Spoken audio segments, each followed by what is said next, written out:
If you are playing games in your free time, you have probably seen games like this and this. Yes, that's all the good games, all the others are either trash or spin-offs.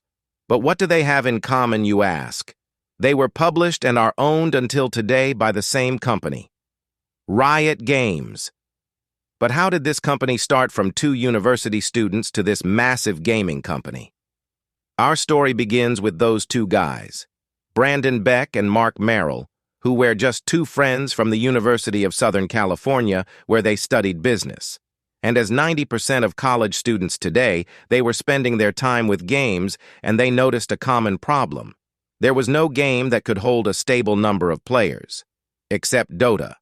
So they thought, why don't we just stop playing games like every failed-in-life 20-year-old and instead get $1.5 million and build a company with a huge game that will last for over 15 years? Well, not exactly like that, but you get the point.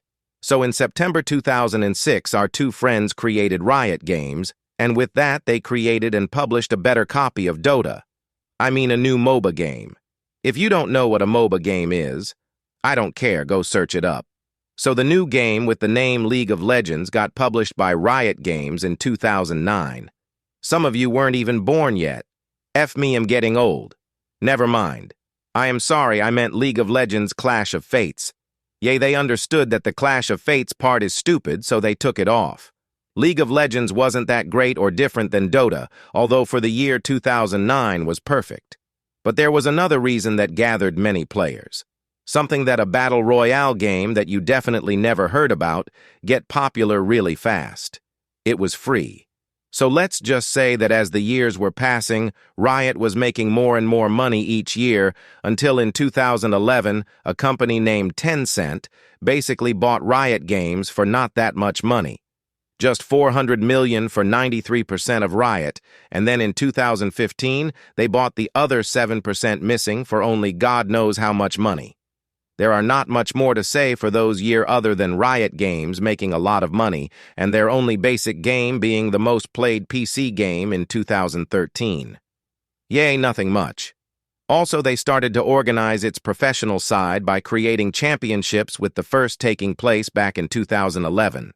For the rest of the years, there are not any big things for Riot without including League of Legends. So fast forward to 2019, when Riot started to make spin-off games from League, starting with Teamfight Tactics, and in 2020, Legends of Runeterra and Wild Rift, which was basically a mobile version of League. And when everyone thought that this was the end of an era, the era of Riot where they would only create spin-off games based on their huge firstborn, another miracle came. But before that, I have to remind you to leave a like and subscribe. Like, come on, it's free, and you are already enjoying this video.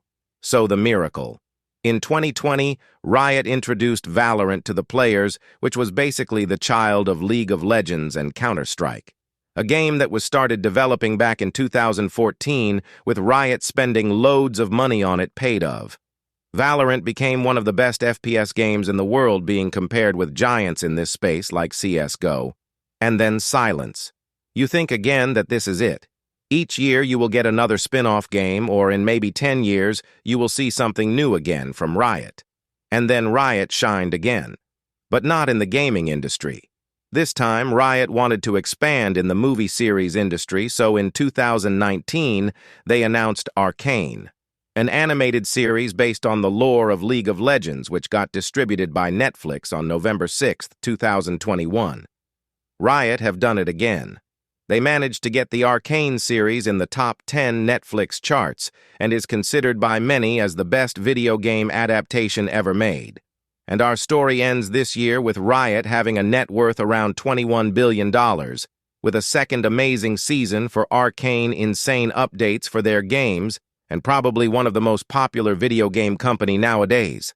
Postscript: Riot, please unban my League of Legends account.